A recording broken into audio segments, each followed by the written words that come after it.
नमस्ते नमस्ते विद्यार्थी मित्रांनो, आज आपण इयत्ता 5वी विषय परिसर अभ्यास भाग 1 धडा 5वा कुटुंबातील मूल्य हा धडा अभ्यासणार आहेत।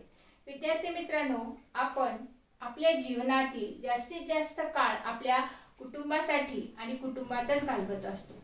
आपल्या कुटुंबातूनच आपल्याला समाजात कसे जगावे याविषयी ज्ञान आणि माहिती मिळत असते।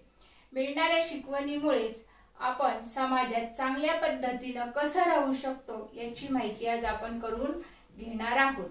मग यासाठी काही आपल्या पुस्तकामध्ये प्रश्न विचारलेले आहेत आणि त्या प्रश्नांची आपण काय करणार आहेत, उत्तर बघूया। मग असं आहे पुस्तकामध्ये आपल्याला सांगा पाहू। आता सांगा पाहू म्हणजे मी माझं मत तुमच्या पुढे मांडते।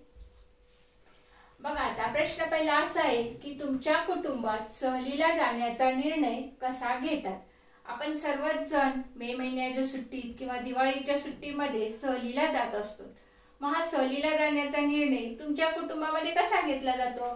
फक्त तुमच्या आई वडीलच घेतात का तुम्ही सगळेजण मिळून घेतात?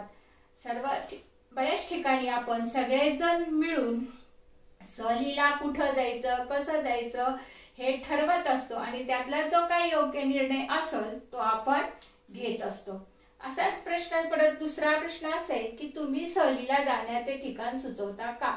म्हणजे तुम्ही वयाने लहान आहात तरी पण तुम्ही सहलीला कुठं जायचं हे आपल्या घरातल्या कुटुंबातल्या मंडळींना सुचवतात का? तर सुचवतो असं तुम्ही उत्तर देऊ शकतात। तुम्हालाही भूगोलातून किंवा तुमच्या मित्रमैत्रिणी वेगवेगळी ठिकाणं सांगत असतात आणि तुम्ही त्याप्रमाणे तुमचं ठिकाण सहलीला जाण्याचं सुचवत असतात। पुढचा प्रश्न असा आहे की कुटुंबातील सण समारंभाच्या तयारीत तुम्ही कोणती मदत करता का? तुम्हाला माहिती आपल्या कुटुंबामध्ये आपण सण समारंभ साजरे करत असतात, त्यावेळी घरात खूप काम असतं। मग या कामामध्ये तुम्ही मदत करता का? तर हो। तुम्ही काय करता मग मदत? तर तुम्ही छोटी छोटी कामं करतात। मग त्याच्यामध्ये साफसफाई करणं, रांगोळी काढणं, तोरण बांधणं यासारख्या छोट्या छोट्या गोष्टी तुम्ही करत असतात। मग निर्णय प्रक्रियेमध्ये आपण काय करत असतो? सहभाग घेत असतो। मग ही जी निर्णय घेणं हे छान आहे। निर्णय घेण्यात सहभाग घेतो यामुळं आपल्याला कोणता निर्णय योग्य कोणता निर्णय अयोग्य हे समजतं। आपण आपल्या कुटुंबात राहतो, मग कुणी एकत्र कुटुंबात राहतं, कुणी विभक्त कुटुंबात राहतं। मग एकत्र कुटुंबामध्ये कोण कोण असतं? तर आजी आजोबा, आई वडील, काका काकी, त्यांची मुलं आणि आपण। तर विभक्त कुटुंबामध्ये फक्त आपले आई वडील आणि त्यांची मुलं एवढेच असतात। मग आता कुटुंब लहान असो किंवा मोठं असो, निर्णय तर तिथं घेतलाच जातो आणि त्या निर्णयामध्ये सर्वजण सहभागी होत असतात। मग आता बघा, निर्णय घेण्यात सहभाग घेण्यामुळे काय काय साध्य होतं? कुटुंबात आपण सर्वजण एकत्र राहतो। प्रत्येकाच्या आवडीनिवडी वेगळ्या असतात, विचार मत भिन्न असू शकतात, आपणही इतरांपेक्षा वेगळे असतो। असं असलं तरी अनेक बाबतीत आपले विचार आणि मत इतरांशी जुळू शकतात. आपल्याला एकमेकांविषयी प्रेम आपुलकी असते. परस्परांची आपण काळजी घेतो, विचारपूस करतो. घरातील कोणतीही गोष्ट ठरवताना एकमेकांना विचारतो. परस्परांशी बोलून सर्वांना पटतील असे निर्णय घेतो आणि अशा पद्धतीने आपण सर्वजण कुटुंबातील निर्णय घेण्यात सहभागी होतो. म्हणजे कुटुंबातील निर्णय जो आहे तो आपण सर्वजण मिळून घेतो. आता उदाहरणच घ्यायचं असेल तर बघा, इथं त्यांनी काय दिले की या कुटुंबातील व्यक्तींविषयी किंवा एकमेकांविषयी आपल्याला प्रेम आपुलकी असतं. जर एखाद्या कुटुंबातील व्यक्ती आजारी पडली तर आपण त्याची काय करत असतो, आपुलकीनं काळजी घेत असतो. निर्णय घेण्यात सहभागी होता आल्यानं काय होतात, मग निर्णय घेण्यामध्ये सहभागी झाल्यामुळं काय काय फायदे होतात बघा. आपल्याला काय वाटते ते सांगण्याची प्रत्येकाला संधी मिळते. म्हणजे मला काय वाटतंय हे प्रत्येक जण तिथं सांगत असतं. मग ते चूक असो बरोबर असो, पण काय वाटतं हे सांगण्याची संधी मिळते. एकमेकांना विचारून निर्णय घेतल्याने त्या विषयावर चर्चा होऊन सर्व बाजू समजतात. मग त्या निर्णयामध्ये काही चांगल्या बाजू असतात, काही वाईट बाजू असतात. त्या सर्व बाजू तिथं समजतात. घरात आपल्या मताला महत्त्व दिले जाते हे पाहून आपल्याला कुटुंबाबद्दल अधिक जवळीक वाटू लागते. म्हणजे आपल्याला सुद्धा काहीतरी घरात महत्त्व आहे, आपल्याला सुद्धा विचारलं जातं हे बघून आपल्याला कुटुंबाबद्दल अधिकच जवळीक वाटू लागते. आपल्या कुटुंबातील काही निर्णयात जसा आपला सहभाग असतो तसाच आपला सार्वजनिक बाबतीतही असला पाहिजे. सार्वजनिक म्हणजे काय, तर सार्वजनिक म्हणजे सर्व लोकांचे. मग सर्व लोकांचे म्हणजे आपण ज्या समाजामध्ये राहतो. वृत्तपत्रात आपण लोकसहभागाच्या बातम्या वाचतो. अशा काही बातम्या मी तुम्हाला सांगते. महानगरपालिकेच्या अंदाजपत्रकात नागरिकांचा सहभाग, खर्च कोणत्या बाबीवर करावा हे नागरिक ठरवतात. शहराच्या विकास आराखड्यात सुधारणा सुचवण्यासाठी नागरिकांची गर्दी. आपण आपल्या परिसरात अनेक छोटे छोटे बदल व्हावेत असं आपल्याला वाटत असतं आणि या बदलांविषयीचे निर्णय सर्वांनी मिळून घेणे हिताचे असते. मग असे छोटे छोटे निर्णय म्हणजे काय, समजा आपल्या परिसरामध्ये आपण जिथं राहतो त्या परिसरामध्ये लाईट नसल, पाणी नसल, तर हे छोटे छोटे बदल घडून आणण्यासाठी आपल्या परिसरातील लोकच निर्णय घेत असतात. परिसरातील बदलाविषयीचे निर्णय सर्वांनी मिळून घेणे हिताचे असते. आपण निवडून दिलेले सरकार सार्वजनिक प्रश्नाबाबतचे निर्णय घेतो.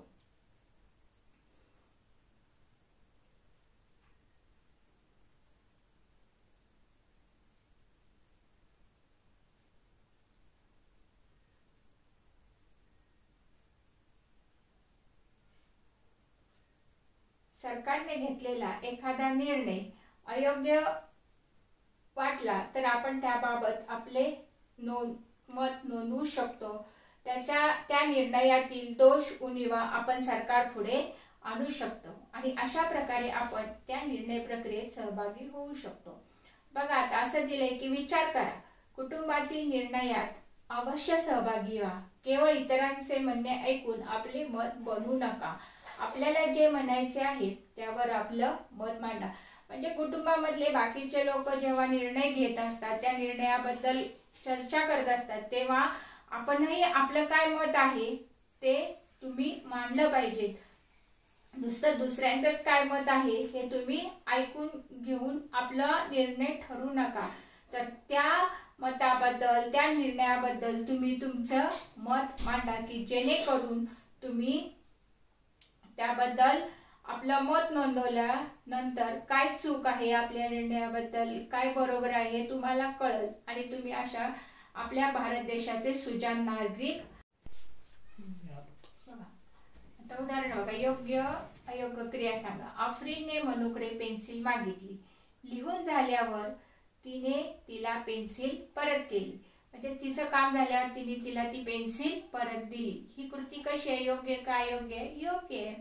क्षमा सायकलवरून पडली. आईला सांगताना मात्र तिने नेहाने मला पाडले म्हणून मी पडले असे सांगितलं. बघा, ती स्वतःच्या चुकीमुळे पडली, पण तिने सांगताना दुसऱ्याचं नाव सांगितलं. ही कृती योग्य आहे का योग्य आहे? अयोग्य आहे. बरोबर. रिक्षात सापडलेली पिशवी मेरीने जवळच्या पोलीस चौकीत जमा केली. ही पण कृती कशी आहे? योग्य आहे. बरोबर. नेहमी कसं वागावं? मग प्रामाणिकपणाने वागावे. आता मग या प्रामाणिकपणाबद्दल आपण माहिती घेऊया. बघा, आता प्रामाणिकपणा व अप्रामाणिकपणाचे परिणाम काय काय आहेत ते आपण बघूया. आपल्या हातून बऱ्याच वेळा आपल्या हातून बऱ्या वाईट गोष्टी घडत असतात. कधीही चुकाही होत असतात. उदाहरणार्थ, आपण एखाद्याकडून एखादी वस्तू मागतो आणि ती परत न देता ती आपल्याकडेच राहते. ही चुकीच आहे. पण जेव्हा एखादी चूक आपल्या लक्षात आल्यास त्याविषयी आई वडिलांशी, भावंडांशी, मित्रमैत्रिणींशी जर आपण मोकळेपणाने बोललो तर त्यातून आपल्याला झालेली चूक सुधारण्याची संधी मिळते. मग ती जेव्हा दुसऱ्याची वस्तू आपल्याकडेच राहते तेव्हा आपण तिला सॉरी म्हणू शकतो. चुकून राहिली असं म्हणून आपण तिला जर आपण ती वस्तू परत केली तर त्याच्यातून आपली चूक सुधारण्याची आपल्याला संधी मिळते आणि आपला प्रामाणिकपणा दिसून येतो. त्याचबरोबर आपले काम सचोटीने करणेही आवश्यक आहे. म्हणजे आपलं काम जे आहे हे प्रामाणिकपणाने करणं सुद्धा गरजेचं आहे.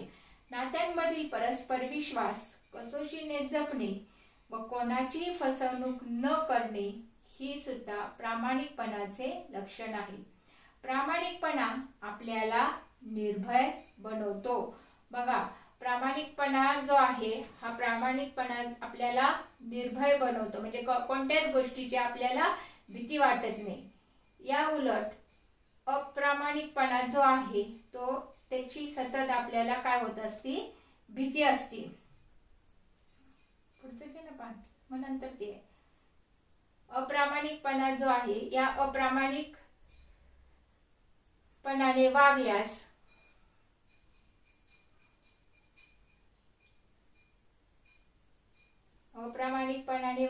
आपला आत्मविश्वास कमी होतो. कुटुंबात आणि आपल्या सार्वजनिक जीवनातही आपण प्रामाणिकपणाने वागले पाहिजे. प्रामाणिक व्यक्तीबद्दल सर्वांनाच आदर वाटतो आणि प्रामाणिकपणा ही आपली ताकद आहे. आता तुम्हाला सचिन तेंडुलकरचं उदाहरण माहितीच आहे सगळ्यांना. काय आहे ते माहिती का? बरं, मी सांगते ऐका. 2011 साली भारत विरुद्ध वेस्ट इंडिज क्रिकेट सामन्यात सुरुवातीच्या एका षटकात सचिन तेंडुलकर याचा झेल वेस्ट इंडिजच्या गोलंदाजने पकडला. गोलंदाजने पंचाकडे अपील केलं. चेंडूचा स्पर्श बॅटला झाला नाही असे वाटून पंचांनी तेंडुलकर नाबाद असल्याचा निर्णय दिला. परंतु चेंडूचा स्पर्श आपल्या बॅटला झाला आहे हे तेंडुलकरला माहीत असल्याने नाबाद घोषित असूनही सचिन तेंडुलकर मैदानातून पॅव्हेलियन मध्ये गेला. म्हणजे इथं सचिन तेंडुलकरचा काय दिसतो आपल्याला? प्रामाणिकपणा दिसून येतो. असंच आपण जर नेहमी प्रामाणिकपणाने राहिलो तर आपल्याकडं निर्भयपणा वाढतो, आपली ती ताकद वाढते. आणि जर आपण अप्रामाणिकपणाने राहिलो तर आपल्याला सारखी भीती वाटत असते की आपण खोटं बोललोय, हे कधी उघडकीस येईल का, हे कधी उघडकीस येईल का, अशी आपल्याला सतत एक प्रकारची भीती वाटत असते आणि त्यामुळे आपला आत्मविश्वास काय होतो? कमी होत जातो. आणि प्रामाणिकपणाने वागल्याबद्दल लोकांना सुद्धा आपल्याबद्दल काय होतं? आदर वाटतो. मग आता सामाजिक जीवनातील जो प्रामाणिकपणा आहे तो काय आहे? ते सामाजिक जीवनामध्ये जर आपण प्रामाणिकपणाने वागलो तर त्याचे फायदे कसे होतात बघा. सामाजिक जीवनातही प्रामाणिकपणाने वागल्यास सार्वजनिक सेवा सुविधा आपल्याला अधिक चांगल्या प्रकारे मिळतील. सार्वजनिक सेवा सुविधा म्हणजे कोणत्या? बस असेल, वीज पुरवठा असेल, पाणी पुरवठा असेल, या काय सार्वजनिक सेवा सुविधा आहेत. या आपल्याला अधिक चांगल्या प्रकारे मिळतील. बस किंवा रेल्वेने आपण जर विना तिकीट प्रवास केल्याने काय होईल? म्हणजे आपण त्या तिकिटाचे पैसे भरणार नाही, आपण काय करणार? फुकट प्रवास करणार. तर काय होईल बघा, आपली वाहतूक व्यवस्था तोट्यात चालेल आणि काही दिवसांनी बंद पडू शकल. मग ती बंद पडल्यानंतर त्या सुविधाचा कोणालाच फायदा घेता येणार नाही. त्याचप्रमाणे वीज आहे, आपल्या घरात लाईट आहे, आपण त्या मीटर मधून घेतो, त्या मीटर प्रमाणे जे काय बिल येईल ते भरतो. पण काही लोक काय करतात, तारेवरूनच वीज घेतात. मग त्या विजेची जी वापरतात वीज त्याचे पण पैसे भरत नाहीत. त्यामुळं काही दिवसांनी ती सुविधा सुद्धा बंद पडू शकते. प्रामाणिकपणे प्रत्येकाने तिकीट काढल्यास ही समस्या होणार नाही. त्याचप्रमाणे प्रामाणिकपणाने जर वीज बिल भरलं तर ती सुद्धा सुविधा आपल्याला मिळणार आहे. म्हणजे प्रामाणिकपणाने जर आपण मागलो तर सार्वजनिक जीवनातील सेवा सुविधा आपल्याला मिळणार आहेत. प्रामाणिकपणामुळे सार्वजनिक जीवनातील कार्यक्षमता वाढवता येते. प्रामाणिकपणाचे भान आपल्या सार्वजनिक जीवनातील शिस्त व कार्यक्षमता वाढवण्यास उपयुक्त ठरते. बघा प्रामाणिकपणाचे किती फायदे आहेत. आता सहकार्याचा फायदा. कुटुंबात आपण एकमेकांना सहकार्य करत असतो. तसेच सांघिक खेळ खेळताना, सांघिक खेळ म्हणजे कबड्डी आहे, क्रिकेट आहे, खो खो आहे, हे जे आहेत हे सांघिक खेळ आहेत. सांघिक खेळ खेळताना खेळाडूंमध्ये जितके सहकार्याची भावना असेल तितकी ती भावना तो खेळ चांगला होण्यास मदत होती. ती आपली आणि ही सहकार्याची भावना जी आहे खेळापुरती मर्यादित न ठेवता ती आपल्या सामाजिक जीवनात आणली पाहिजे. सामाजिक जीवनात सर्वांना सहकार्याची गरज असते. आपल्याला इतरांच्या मदतीची गरज लागते.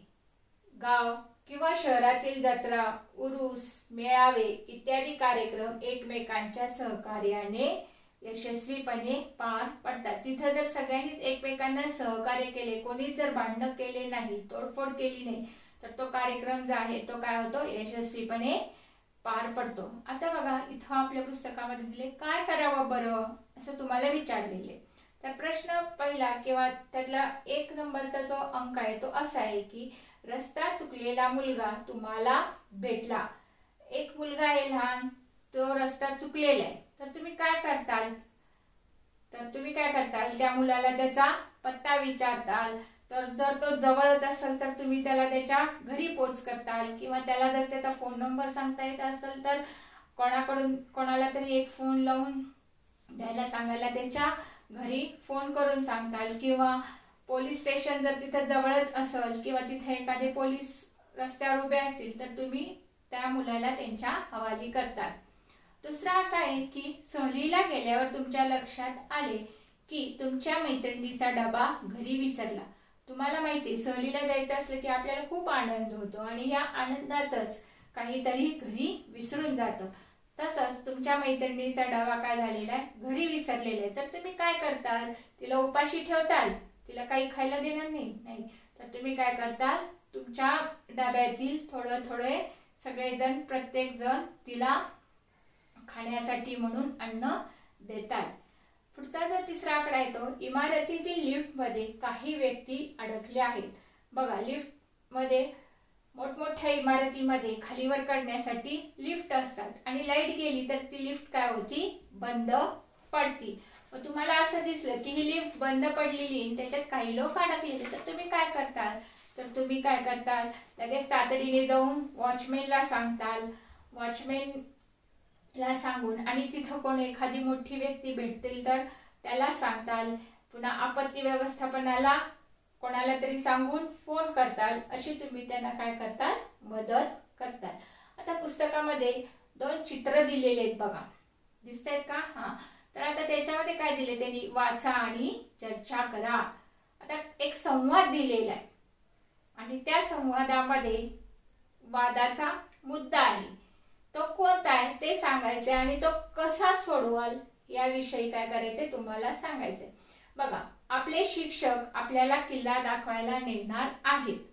खूप मजा येईल, पण आपल्या गटात सविता आणि समीरला मात्र घ्यायचं नाही. सविता खूप बडबडते तर समीर सारख्या खोड्या काढतो. बघा एक एका शाळेतील विद्यार्थी आहेत, ते सहलीला चाललेले आहेत. ते सहलीला चाललेले आहेत म्हणजे ते किल्ला बघायला चाललेले आहेत. त्यांचे शिक्षक त्यांना किल्ला दाखवायला नेणार आहेत. मग तो किल्ला बघायला जायचं म्हणून त्यांना असं वाटतं की आपल्याला खूप मजा येईल, आपण तिथं खूप काय काय पाहू.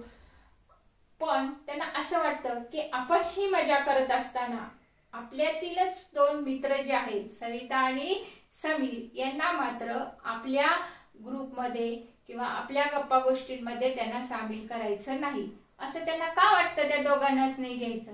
कारण त्या दोघांच्या मध्ये काय असतं तर सविता खूप बडबडते. म्हणजे तिची सतत सारखी बडबड असते, ती दुसऱ्यांचं काहीच ऐकून घेत नाही, ती स्वतःचीच बडबड काय करत असती, जास्त करत असती. तर समीर जो आहे तो सारख्या खोड्या काढत असतो. त्यामुळं काय म्हणतात की ह्या दोघांना आपल्या गटामध्ये घ्यायचं नाही. पण दुसरी एक त्याचीच मैत्रीण असती, ती काय म्हणती की ते जरी दोघं, सविता जरी खूप बडबडत असली, समीर जरी खूप खोड्या काढत असल्या, म्हणून काय झालं, पण सविता छान गाते, समीर चांगले विनोद सांगतो, आपण त्यांच्याशी बोलूया, ते आपलं ऐकतील, आपण त्यांना वगळायचं नाही.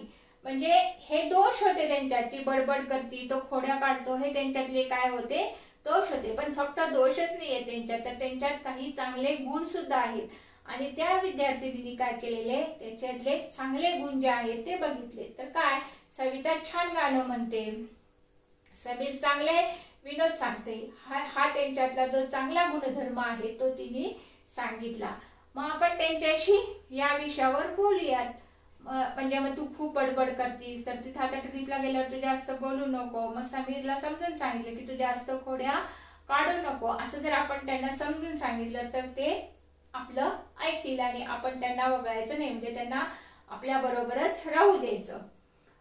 मग त्याच्या लक्षात येतं की हो खरंच, की माझ्या लक्षातच नाही आलं, आपण सगळे मिळून सहलीची तयारी करू. अरे हो, त्यांच्यातले जे चांगले गुण आहेत ते माझ्या लक्षातच नाही आले, माझं चुकलंच. चला तर आपण सगळे मिळून सहलीची तयारी करू. हो, गायत्री म्हणती ते बरोबर आहे. सविताकडून आपण नवीन गाणे शिकू, समीर कडून आपण छान छान विनोद ऐकू. म्हणजे जरी त्यांच्यामध्ये दोष असले तरी चांगल्या गोष्टी सुद्धा त्यांच्यामध्ये आहेत आणि त्या काय करायच्या, आपण त्यांच्यातून शिकायच्या आहेत. आता बघा पुढचं जे आहे ते सहिष्णु वृत्ती. आता सहिष्णु वृत्ती म्हणजे काय बघा, आपण आपल्या सर्वांमध्ये काही गुण दोष असतात. जसं आपण वरच्या चित्रामध्ये बघितले की त्यांच्यामध्ये दोष होते की खोड्या काढणं, परत बडबड करणं, हे त्यांच्यातले दोष होते. पण गुण काय होते की गाणं छान म्हणती, विनोद छान सांगतात, हे त्यांच्यातले काय होते, गुण होते. म्हणजे आपल्या सर्वांमध्ये काही गुण दोष असतात. पालकांच्या, मित्रमैत्रिणींच्या मदतीने आपल्यातील दोष दूर करता येतात. एकमेकांचे विचार प्रत्येक वेळी एकमेकांना पटतीलच असं नाही. आपल्या मित्रमैत्रिणींमध्ये कधी कधी मतभेद होतात. अशा वेळी आपलेच म्हणणे खरे आहे असे न मानता इतरांचे म्हणणेही समजून घेतले पाहिजे. प्रसंगी दुसऱ्याचे ऐकले पाहिजे. यातून सहिष्णुतेची भावना निर्माण होते व तिची जोपासना करता येते. आपल्यापेक्षा वेगळ्या मतांचा आदर करणे म्हणजे सहिष्णुता होय. बघा, सहिष्णुता म्हणजे काय, आपल्यापेक्षा वेगळ्या मतांचा आदर करणे म्हणजे सहिष्णुता होय. जेव्हा कधी आपल्या मित्रमैत्रिणीत भांडणं होतात, मतभेद होतात, खेळावरून भांडणं होतात, कोणता खेळ खेळायचा याच्यावरून भांडणं होतात, पण दरवेळेस माझंच खरं आणि माझंच खरं असं न म्हणता कधीतरी दुसऱ्यांचंही आपण ऐकून घेतलं पाहिजे आणि ते म्हणणं त्यांचं समजून घेतलं पाहिजे आणि यालाच सहिष्णुता असं म्हणतात. आपल्या देशात सहिष्णु वृत्तीला विशेष महत्त्व आहे. विविध धर्म आहेत, पंथ आहेत, परंपरा आहेत आणि रीतिरिवाज पाळणारे अनेक लोक आपल्या भारतात राहतात. त्यामुळे सर्वांनी सहिष्णुता बाळगण्याची आवश्यकता आहे. म्हणजे प्रत्येक धर्माचे वेगवेगळे काय असतात, रीतिरिवाज असतात आणि त्या धर्माची लोक तो पाळत असतात आणि तेव्हा ते पाळत असताना आपण त्यांना काय करायचे, मदत करायची आहे. त्यामुळे सर्वांनी सहिष्णुता बाळगणं आवश्यक आहे. विविधतेचे जतन सहिष्णुतेमुळेच होत असते. विविधता आपले सामाजिक जीवन समृद्ध करते. सहिष्णुता ही सामाजिक सलोख्याची पहिली पायरी आहे. ती आपल्याला इतरांचाही विचार सहानुभूतीने करायला लावते. म्हणजे सहिष्णुता जी आहे, ही सहिष्णुता काय होती, तर समजा आता दोन धर्म आहेत, कोणाच्या घरी जर दिवाळी असेल, कोणाच्या घरी ईद असेल, तर त्या दिवाळीच्या सणामध्ये त्यांनी काय व्हायला पाहिजे, आपला आनंद मानला पाहिजे. तर शेजारी ईद आहे, तर त्या ईदच्या ह्याच्यामध्ये सुद्धा आपण काय केलं पाहिजे, आपला आनंद मानला पाहिजे. आपल्या परिसरातील, त्यामुळेच काय होणार आहे, तर आपल्या परिसरातील समस्यांचे निराकरण करण्याचा प्रयत्न आपण सहिष्णुतेमुळेच करत असतो. आता पुढचं जे आहे त्यातलं बघा, स्त्री पुरुष समानता. माणूस म्हणून मुलगा किंवा मुलगी किंवा स्त्री पुरुष समान असतात. त्यांचा दर्जा समान असतो.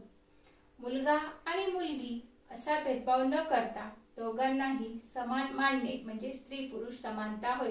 म्हणजे ही मुलगी आहे, हा मुलगा आहे असा भेदभाव न करता दोन्हीही माणूस आहेत, दोन्हीही समान आहेत असं आपण मानलं पाहिजे आणि त्यालाच स्त्री पुरुष समानता असं म्हणतात. मुलांनी व मुलींनी एकमेकांचा आदर केला पाहिजे. दोघांनी एकमेकांचा काय केला पाहिजे, आदर केला पाहिजे. आपल्या मित्रमैत्रिणींच्या सहवासात आपण सगळे एकमेकांना सारखेच मानतो. ही समानतेची भावना पुढे आपण नागरिक म्हणून कायम ठेवली पाहिजे. जसं खेळताना आपण मित्रमैत्रिणी एकत्र येऊन खेळतो तेव्हा आपल्या मनात काही नसतं, मग हीच समानतेची भावना जेव्हा आपण मोठे होऊ तेव्हा आपल्या मनात कायम राहिली पाहिजे. समानतेची भावना वाढीस लागल्यामुळे सर्वांना प्रगती करता येते, सर्वांना शिकता येते. अन्न, वस्त्र, निवारा, आरोग्य आणि शिक्षण या स्त्री पुरुषांच्या समान गरजा आहेत. म्हणजे स्त्रीच्या ज्या गरजा आहेत त्याच पुरुषांच्या गरजा आहेत. समानतेसाठी या गरजांची सारखीच पूर्तता झाली पाहिजे. अशा सुविधांवर स्त्री पुरुषांचा समान अधिकार असतो. तसेच सर्व स्त्री पुरुषांना प्रगतीची समान संधी मिळाली पाहिजे. म्हणजे स्त्री पुरुष समान आहेत, त्या स्त्री पुरुषांना काय करायला पाहिजे, समानता दिली पाहिजे. की असं नाही की हा मुलगी आहे हा मुलगा आहे असं न करता दोघांच्या गरजा ह्या सारख्याच आहेत. आता त्याच्यासाठी काय दिले बघा, आपल्याला काय करावं बरं, त्यांनी काही प्रश्न दिलेले आहेत किंवा काही वाक्य दिलेले आहेत आणि तुम्हाला काय वाटतं याच्यातून ते तुम्ही सांगायचे. काही कुटुंबामध्ये खाली नमूद केल्याप्रमाणे परिस्थिती असू शकते. त्यातला एक आकडा असा आहे की आपल्या घरात पहिल्यांदा मुलाचे दप्तर, गणवेश, वह्या खरेदी केल्या जातात. मुलीच्या बाबतीत मात्र चार ढकल केली जाते. मग हे योग्य आहे का, तर नाही. स्त्री पुरुष समानता इथं दिसते का, नाही. ज्याप्रमाणे मुलाला दप्तराची, गणवेशाची, वह्यांची गरज असती आणि ज्या वेळेला असती त्याच वेळेला मुलीला सुद्धा गणवेशाची, दप्तराची, वह्यांची गरज असते. म्हणून जेव्हा मुलाला आपण हे सर्व शाळेच्या वस्तू घेतो तेव्हा त्या वस्तू त्या मुलीला सुद्धा घेणं आवश्यकच आहे. अशी चालढकल तिच्या ह्याच्यात करता कामा नये. आता दुसरा आकडा असा दिलाय की कबड्डीच्या सामन्यात पराभव झाल्यामुळे राजूला रडताना पाहून दिनेश म्हणाला, रडतोस काय मुलीसारखा. आता इथं बघा, तर इथं सुद्धा स्त्री पुरुष समानता दिसत नाही. तर तुम्हाला काय वाटतं याच्याबद्दल, तर बघा रडणं म्हणजे काय, रडणं म्हणजे काय, कशाचं प्रतीक आहे ते, बरोबर ते हेच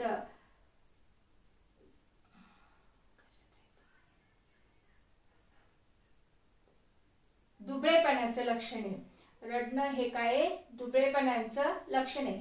मग या वाक्यातून दिनेशला असं सुचवायचंय की मुली ह्या दुबळ्या असतात आणि मुलं हे कणखर असतात. पण तसं नाहीये, मुली सुद्धा मुलांसारख्याच कणखर असतात आणि त्यांच्यामध्ये असा भेदभाव करता उपयोगाचा नाही.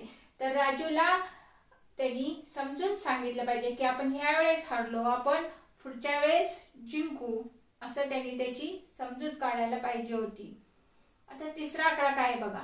वंदनाला चेंडू आणि बॉल बॅट खूप आवडते, पण तिला भातुकली खेळण्यासाठी चूल, बोळकी, बाहुली आणून दिली जाते. बघा, वंदनाला चेंडू, बॅट म्हणजेच क्रिकेट खेळायला खूप आवडतं, पण तिला भातुकली खेळण्यासाठी चूल, बोळकी, बाहुली आणून दिली जाते.